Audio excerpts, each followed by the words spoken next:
I'm Owen Bigland. This is the Inside Edge video blog. Happy Saturday. So let's do a little bit of a potpourri here. I'm going to cover a bunch of topics here. Might get a little unwielding, but hey, it's Saturday. You guys have got 15 or 20 minutes to spare with me, and I know you guys like these Saturday blogs.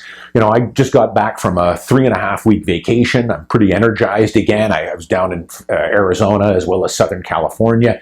I'll do a couple of blogs there.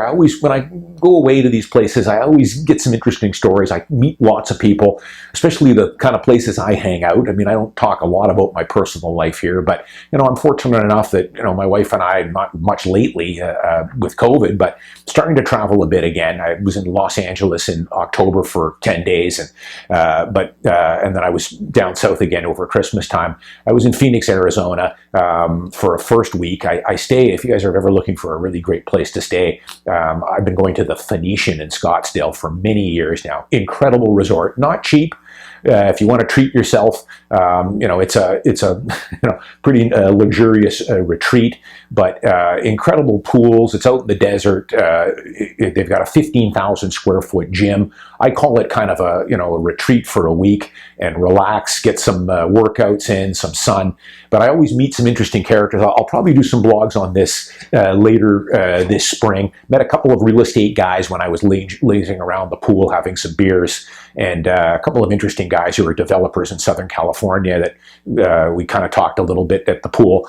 But I'll save that for later in the spring here. But wanted to do just a little wrap up here. I had a bunch of catch up on some of the questions I've been getting on my YouTube channel here, because there's been some good ones here. I want to talk a few of them. One guy wrote me that, you know, he bought my book Along for the Ride, really enjoyed it.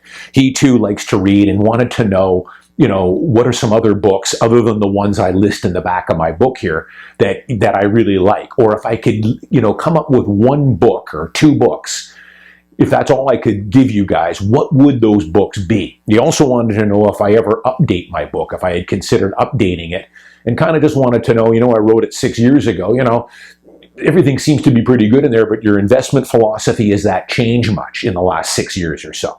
So they're good questions. So I'll answer them, you know, here. I'll give you, if I had to pick one book here, I'm going to tell you in a minute here. But I have, you know, I have not thought about updating my book. One of the reasons why I haven't updated my book is I honestly think Along for the Ride is pretty much timeless. And it will hold the test of time. I guarantee it. I take a quick look through my book every now and again and revisit it, and the ideas that I'm putting forward in that book and the lessons are still as good today as they were 6 years ago when I wrote that book. The only thing, a few little things that have changed, is probably to my portfolio, my stock portfolio. I give you guys my Canadian, my US holdings, my ETF holdings, where I hold them in my TFSA and RRSP. In the last 6 years, for sure, there have been a few changes there. But, you know, some of the changes are, of course, my portfolio has gotten a lot bigger. You know, not to tell you what exactly it is, but, you know, we were well into 7 figures back 10 years ago on that portfolio. So you can imagine where it is now. But, you know, there's only a few changes. I sold out of General Electric. I sold out of that probably about 5 years ago, 4.5 years ago. I don't own it anymore. Celgene, in there I don't own because it was bought out by Bristol Myers Squibb. I still own Bristol Myers. And, you know, over the last few years, I can tell you I've gone a little bit more into tech, you know, topping up more money into Amazon, into Meta, into Google, Triple Q. I've got, you know, well into 6 figures now into the NASDAQ Triple Q. But, you know, that comes with a portfolio my size. You know, in my early years, I was going more for the dividend growth stocks. And I had some tech. I've always had exposure to Apple. I've done lots of blogs on that. I've owned Apple for 13, 14 years now. You know, I'm up probably somewhere in the neighborhood of 13 or 1400% on Apple. Apple has been very good to me. Still own it, never sold a share. But yeah, definitely leaned a lot more into tech in the last 2 or 3 years. But I have that barbell approach. You know, I've got the dividend payers, the banks, the Johnson & Johnsons, you know, you know, just the good dividend payers in there, Procter & Gamble's, Home Depot's, Costco's, the dividend growers. And then I've got some tech stuff on the other side that doesn't pay me a dividend, but is more growth oriented. So I'll try and do a blog coming up. I'll give you a little bit more of an update on where my kind of portfolio is. But again, For most of you, just index invest. Buy the S&P 500, buy the VIG, buy the Triple Q, buy the XIC or the XEI for Canada. Maybe buy a European or emerging markets ETF through Vanguard. That'll do what most of you need. And I can't give individual weightings or things like that on my portfolio, because my portfolio and my where I am in life right now and my age make a huge difference. What's good for me might not be the greatest fit for you. The bottom line, though, is what I tell you to do is buy quality companies, buy the index, and just sit on your hands. Hold on to it, collect the dividends every quarter, and just keep reinvesting it. Okay, the book. Let me talk about a book here. He asked if I could pick just one book, what would it be? So that's an easy one, and I've talked about this before. And hey, if you guys aren't following me on Twitter, those of you that have seen this, I tweet out a couple times a year my reading list. I gave you guys, I think in the beginning of the summer, every 4 or 5 months I'll go onto Amazon and I'll buy 10 or 12 books. And in Twitter, I'll tweet that out when the box arrives. I'll show you the 6, 7 books that I bought. I showed you what I had bought just prior to summer for my summer reading list. So I tweet that stuff out. This guy had said he really liked The Psychology of Money by Morgan Housel. Well, so did I. I beat you to that. When that book came out a year ago, if you guys remember, I did a video blog on The Psychology of Money by Morgan Housel. I agree with this guy. That was one of the better books I have read in a number of years. And reason being is that Morgan, and I follow him on Wall Street Journal, and I've got a newsletter I follow of his. Meat and potatoes guy, just like me. Don't do anything fancy. Don't try and time a market. You're not that smart. Buy and hold the indexes, or buy and hold good quality S&P 500 stock, and just hang on to it. Monitor it. But for the most part, you don't have to do anything. Sit on your hands and let time do its thing. So if I had to recommend one book, and I'm going to do more stuff on books. I always do it every year. This guy, I think, was new to my blog, so you could go back into my archive. I'm always talking about books I'm reading. The one book, and I've mentioned it many, many times, is Think and Grow Rich by Napoleon Hill. This is mandatory for everybody. Quick story here. I first received this book. This is going back for me. I think I was about 17, 18 years old. I was still living in Toronto just before we moved out to the West Coast here. I was in grade 11. At that time, I was getting pretty heavy into, I was into sports. I was pretty heavy getting into bodybuilding, weight training. And a guy at the gym, I was pretty eager to, learn all I could. And the gym, I've talked about many times, is the great equalizer. The gym, being in a gym, in a hardcore gym, has done more for me than anything, because you're around a lot of different people from all different walks of life. You're in there with motivated people, high-level athletes, alpha males of all walks of life, multimillionaires next door to criminals in the same gym. And, a guy at my gym when I was about 17 years old gave me a copy of Think and Grow Rich by Napoleon Hill. I read it the first time. I think I was 17 years old. I liked it. It made, some of it connected with me, not everything. And I've read this book probably, I would say at least 7, 8, 9 times, 10 times. I keep this little pocket one. I've got a whole bunch of versions. I think I bought this for $4 on Amazon, by the way. It's a ratted up little pocket version. I took this down with me to Arizona and put it in one of the books I was going to read at the pool and just kind of revisited it.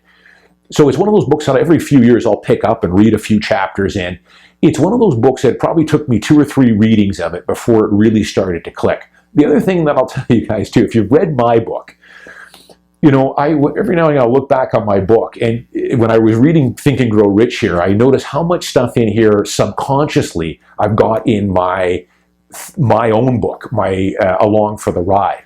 And I've got so many other, tidbits that subconsciously are in my book that you don't even realize that you picked up from all these hundreds of books I've read over the years. When you read a book like this 5 or 6 or 7 or 8 times, you pick up a little bit more every time you read it. And this is one of those books that you should read multiple times, because it'll even say at the beginning, you may need to read this book a few times before you start to really grasp and start to deeply understand the psychology and the techniques that are in this book. But this would be the one book for all you guys that go on my YouTube channel here sometimes and will complain that to your kids that I've gone back and forth with a few of these guys saying, that, oh, my kids are never going to have the same opportunities I had to buy a house or live in Vancouver or retire or whatever else. And I call bullshit on that every single time. I keep telling you guys, geez, you should not be telling your kids that. And if you are, you got to stop. It's child abuse. You should be giving them this book right now. You should go on Amazon and buy this book and give it to them and have them read it a couple of times. You need to start getting them thinking positively because the world is yours for the taking right now. I've said many, many times, I'm not going to get into it much more here. I've done lots of blogs about how easier it is now than it was 20, 25 years ago when I started. And I know guys are going to say, oh, the prices now, you could have bought a condo for 200 grand. Yeah, you could. Matter of fact, my first condo was about 52 grand. I bought that 35 years ago and I still own it in Richmond. But I was also paying 16% interest. When it comes to investing, I was paying $150 a trade. Now I get my trades for free. I had access to zero market information, nothing. I got it all out of the newspaper. Now you've got access to everything, low-cost ETFs, free trading. I won't go on about it, but this book should be mandatory reading for everyone. Let me just read you guys something, and this goes back to what I was talking about, how success, and I talk about this in my book, the first two chapters of my book are the mental attitude you need. Success is all up in your head here. If you don't think you're going to be successful, you're not. I guarantee that. If you think you're going to stumble and bumble.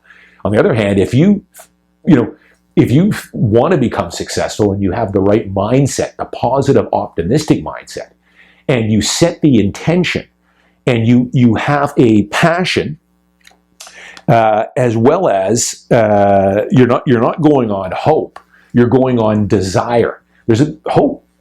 Forget about hope. I hope that I can buy a house one day. I hope that I'll learn how to play the guitar. Forget it. You've got to have a burning desire to want to buy a house. I don't want to get this video going too long here, but let me just read you something, a little chapter. I'm going to read a few more verses of this later this spring. But in the very first chapter here of Think and Grow Rich, they talk about the difference between hope and desire and how you have to have the right mindset. Hope's not an option here. It's desire. And you set the intention for as high or as low as you want. Remember, I've blogged about it many times. If you want to set a goal, I want to have $5 million stock portfolio by the time I'm 65. You can do it. And if you're in your mid-20s, late 20s, very easily achievable if you put your mind to it and follow some of the steps in this book. I would always tell people, you shoot a little higher, aim high. That way, hey, maybe you don't quite make the $5 million, but you might make it to 4.2. You'll be far better off than if you had not set the intention or the desire to do that. Remember that. But this is about what you should be telling your kids here. I'm going to read this little poem here about desire and setting the intention, and the world is yours for the taking, but it's up to you where you want to set your desire levels at. Let me just read it. I'll probably butcher it here a little bit, but here it is. I bargained with life for a penny, and life would pay no more. However, I begged at evening when I counted my scanty store. For life is just an employer. He gives you what you ask, but once you have set the wages, why you must bear the task. I worked for a menial's hire, only to learn dismayed that any wage I had asked for life would have willingly paid. Man, it's emotional even saying that, because it brings me back when I was 17, 18, reading this and thinking, wow, this is powerful stuff in here. I get it. This is the stuff I want you guys to read here. And this is just in the first chapter about setting your goals here, the attitude you've got to have. And remember, this book, Napoleon Hill, if you guys don't know who this is, so he studied the traits of the 100 wealthiest people in America. This is back in like the 1920s and 30s. And he put together this book. He was with Carnegie, the steel magnate. That was his boss. And he commissioned him to study people like Edison and Ford and learn their traits. And this is the result in this book. Must read for everybody. The other thing I'll just quickly recommend to you guys, and I mentioned it before too, that I don't hear a lot of people talk about because it was, back in the 1950s it was recorded. The other thing that made a huge difference in my life is you could go onto YouTube and look up The Strangest Secret by Earl Nightingale. The Strangest Secret by Earl Nightingale. This was a video that came out in the 50s. It's about 40 minutes long. Watch it. I still watch it every couple of years. I've talked about it a few times before. It made a huge impact on my life. I saw it for the first time when I was about 22 or 23. At the time, I was in a different business. I was out of school, and I was in the insurance business at that time, and selling pension programs and life insurance. And I watched that video at a training seminar. That was one of the things, I won't talk about it much here, but how I became, the sale, because real estate really is about sales. That was the stepping stone that I had with Prudential. They probably invested $250,000 in me to make me an elite salesperson. And I was lucky enough to qualify for these sales meetings, and some of the education I got. They would fly me down to Dallas, Texas. I don't ever talk much about this. To meet with the Kinder brothers. The Kinder brothers were these motivational sales guys, very successful guys. I'm sure they're long retired now. And, they'd fly me down for a week to work with these guys. And they introduced me to The Strangest Secret by Earl Nightingale. And it made a big impact on my life after that in a lot of different ways. So check that out as well.